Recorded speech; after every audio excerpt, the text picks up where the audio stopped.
കൊല പിടിച്ച് നിൽക്കുന്നത് മുറിക്കാറായതാണ്. ഇനിയിപ്പോൾ 2 ദിവസത്തിനകത്ത് അത് ഞാൻ എടുക്കും. ഇത് വെറ്റില കൊടിയാണ്. ക്ഷേത്രത്തിലൊക്കെ മാല കെട്ടാനൊക്കെ എടുക്കാം.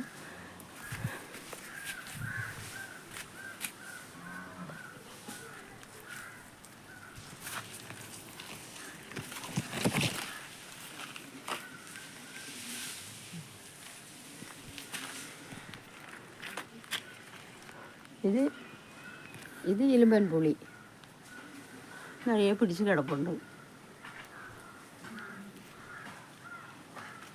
ഇത് റംബുട്ടാൻ, അത് പൂവിടാനുള്ള തളിരാണ് ഈ വന്ന് നിൽക്കുന്നത്.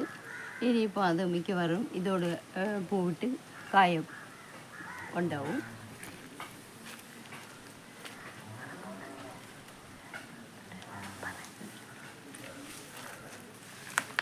പിന്നെ ചെറുകൃഷികൾ, ചീര, ഇഞ്ചി,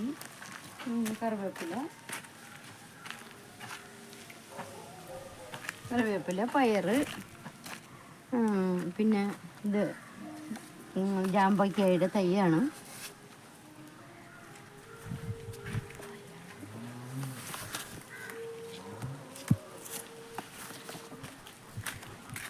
പിടിച്ചതേ ഉള്ളൂ, അത് ഇങ്ങനെ പിടിച്ച് നിൽക്കണു. ഇഞ്ചി നട്ടിട്ടുണ്ട്. നേരത്തെ ഞാൻ ഇഞ്ചി എടുത്തിട്ടുണ്ട്. ഇഞ്ചി കിട്ടിയിട്ടുണ്ട്. ഇഞ്ചി പിന്നെ ഇതുപോലെ കായ വന്നപ്പോൾ അത് ഒടിഞ്ഞു പോയി. ഇത് മധുരക്കിഴങ്ങ്. പിന്നെ ഇത് മൾബറി.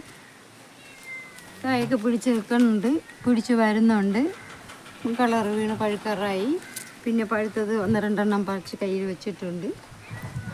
ഇതെല്ലാം ജീവപ്രാണികളൊക്കെ വന്ന് കഴിച്ചിട്ട് പോകും. ഇവിടെ കുട്ടികൾ സ്ഥിരമായിട്ട് ഇവിടെ ഇല്ല. ഇപ്പം സ്കൂൾ അടച്ചുകൊണ്ട് കൊച്ചുങ്ങൾ വരുമ്പോൾ അവർ പറിച്ച് തിന്നും.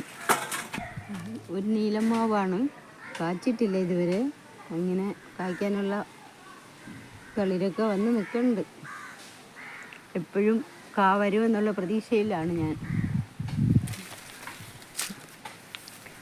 പിന്നെ പേരയ്ക്കെല്ലാം ഇഷ്ടംപോലെ ഉണ്ടായിരുന്നു. പുളിയറുമ്പ് കൂട് വെച്ചത് കാരണം അത് വെട്ടിക്കളഞ്ഞ് വീണ്ടും കിളിർത്ത് വരുന്നു.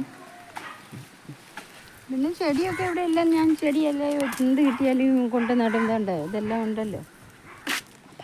എരിക്കിൻ ചെടി പൂവിട്ട് നിൽക്കണം. അമ്പലത്തിലൊക്കെ കൊണ്ടുപോകാൻ എടുക്കാം.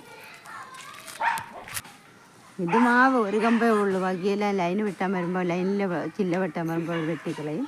ഇതിൽ ഈ 1 കിലോയിൽ കായ പിടിച്ച് അത് ഞങ്ങൾ ആവശ്യത്തിന് കിട്ടി. പിന്നെ കുറച്ച് കായ ഇവിടെ ആയിട്ട് നിൽപ്പുണ്ട്. ഇടിയശങ്കാണ് ഒരു ഔഷധ ചെടി.